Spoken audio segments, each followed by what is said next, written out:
जानता नहीं है उसका दुश्मन हो जाता है। मैं जब तक हिंदू धर्म को जानता नहीं था, मुझे धर्म अच्छा नहीं लगता था। अब से 15-20 साल पहले ईरान से 4-5 धर्मगुरु आए। उन्होंने कहा कि हम इस देश में इसलिए आए कि हम यहाँ के अच्छे संत और साधुओं से मिलना चाहते हैं और खुद उनसे मालूम करना चाहते हैं कि हिंदू धर्म क्या है, इसकी फिलॉसफी क्या है। तो मैं उनको लेकर वाराणसी चला गया गुरु जी। वहां एक बहुत प्राचीन मंदिर था, उसमें मैं गया। अब जो मैं गया तो उसकी दीवारों पर गीता के श्लोक लिखे हुए थे। मैंने उस समय तक गीता पढ़ी नहीं थी, उसका अध्ययन नहीं किया था। गीता जी का जो श्लोक लिखा हुआ था, उस पहले श्लोक को पढ़ने के बाद मैं तो आश्चर्यजनक हो गया। मैंने उस श्लोक का पर्शियन में अनुवाद किया। जो धर्मगुरु बड़े बड़े आए थे उनसे मैंने कहा, ये लिखा हुआ है, बताइए क्या है ये। कहले ये तो कुरान की फुला आयत है। तो मैंने कहा कुरान की आयत नहीं, गीता जी का श्लोक है।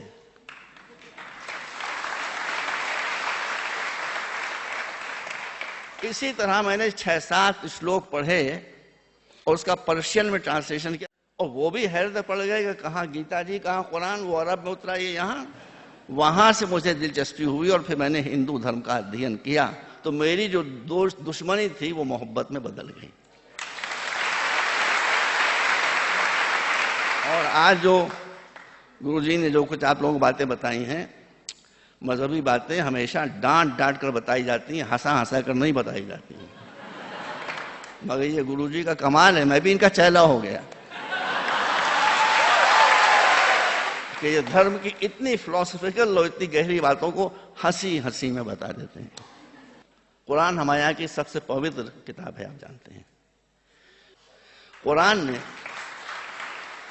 जो बताया है कि मुसलमान कौन है, ये हमारे यहाँ 29वां पारा जो कुरान का है, उसमें ये छोटी सी आयत मौजूद है जिसमें लिखा है कि आफा नजअलुल मुस्लिमीन कल मुजरिमीन। बस टोटल इस्लाम ये सुन लो, समझ लो। कुरान कह रहा है, जो हमारी सबसे हाईएस्ट अथॉरिटी है, वो कह रहा है कि जो क्रिमिनल होगा वो मुस्लिम नहीं हो सकता, जो मुस्लिम होगा वो क्रिमिनल नहीं हो सकता। जिसने घूस ले ली, कुरान कहता है वो मुसलमान नहीं है।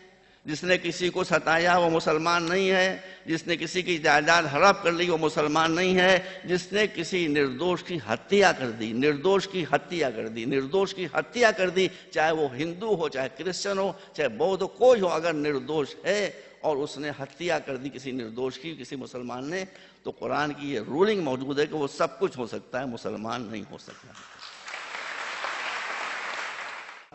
भगवान अल्लाह आपको बहुत दिनों तक जीवित रखे कि आप हंसी हंसी में लोगों की समस्याओं का समाधान निकाल देते हैं।